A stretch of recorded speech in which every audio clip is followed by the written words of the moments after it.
Et donc on appelle notre dernier témoin, Marie Nougier.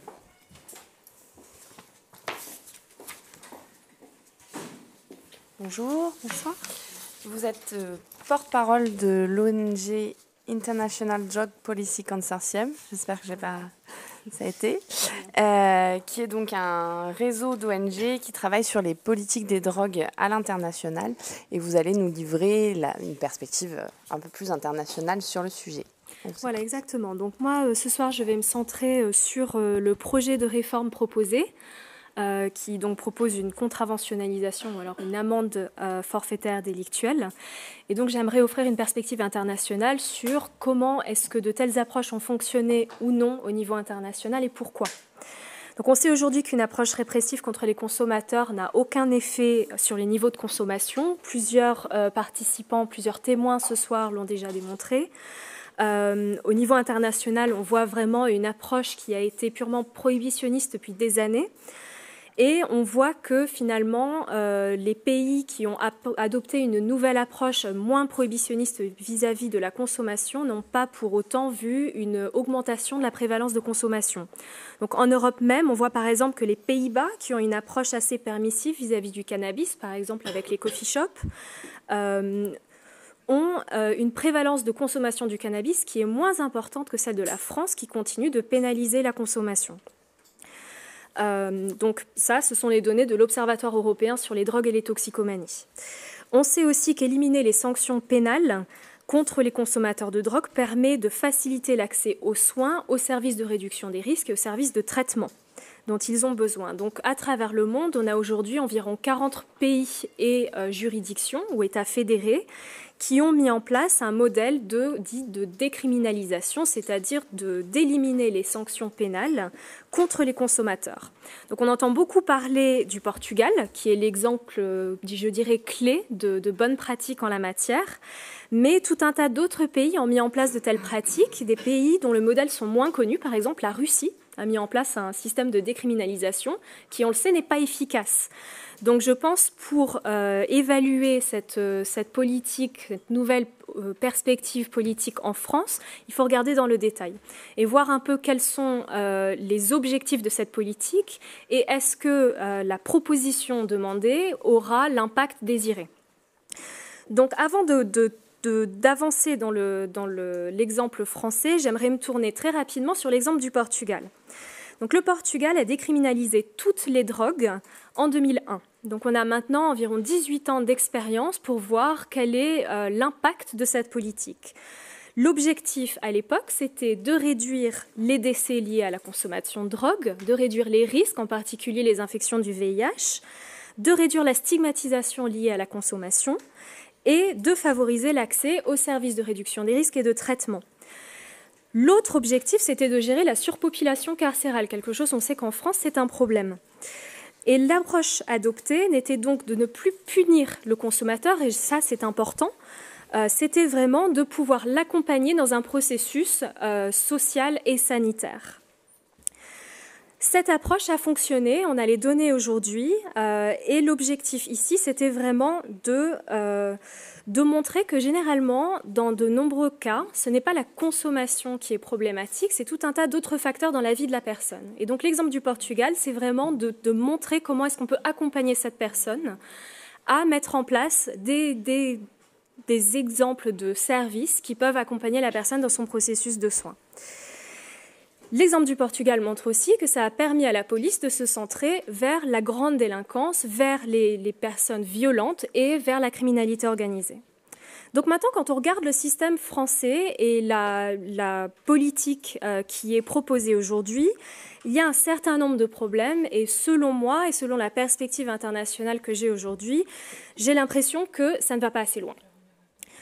Tout d'abord, la réforme ne se centrerait que sur le cannabis. Pour moi, c'est un problème parce qu'il y a tout un tas d'autres substances, comme par exemple l'héroïne ou la cocaïne, pour lesquelles les consommateurs sont particulièrement vulnérables et ont particulièrement besoin d'accéder à des programmes de santé.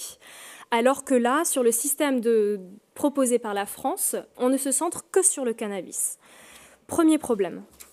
En deuxième lieu, un système d'amende peut aussi, lui aussi engendrer certains problèmes. Donc, par exemple, quand on regarde la Suisse, un système similaire a été mis en place il y a quelques années sur le cannabis. Donc, les policiers maintenant peuvent imposer une sanction pécuniaire contre un consommateur de cannabis dans la rue.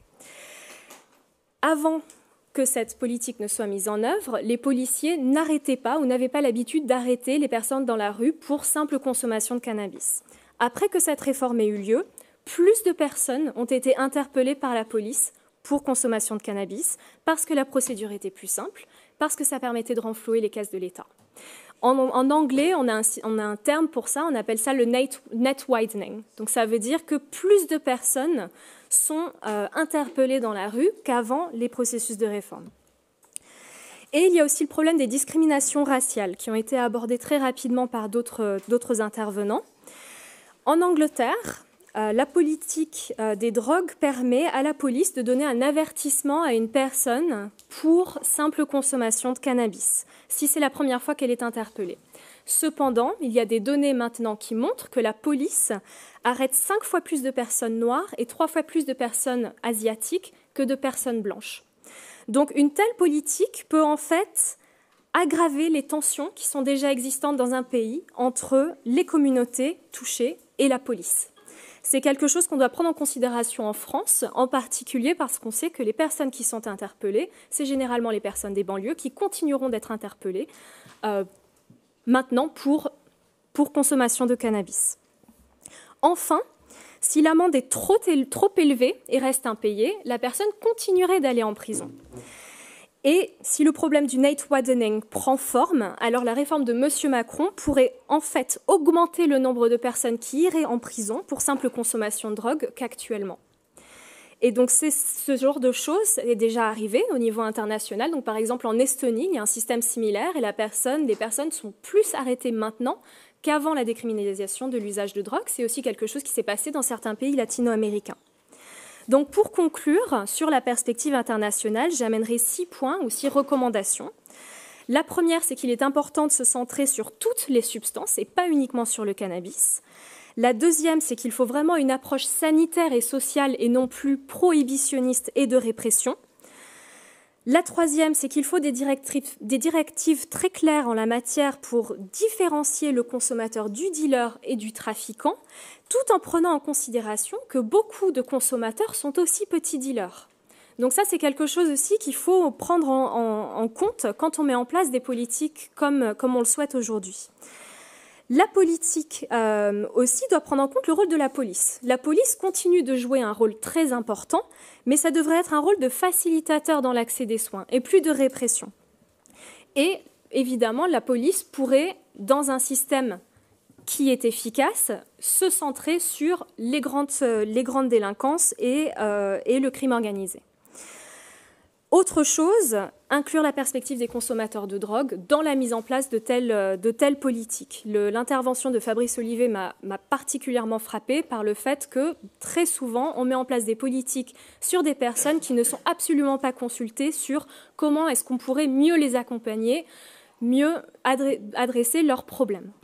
Et enfin, et j'en finirai ici, le système de contraventionnalisation proposé et de décriminalisation en général ne devrait plus se centrer seulement sur la consommation. On arrive aujourd'hui à un problème où on se centre sur la consommation, mais pas sur la production, le trafic et la vente. Donc on arrive dans un système, ou même dans un système de décriminalisation, on a tout un tas de problèmes à gérer avec un système où tout est encore illégal.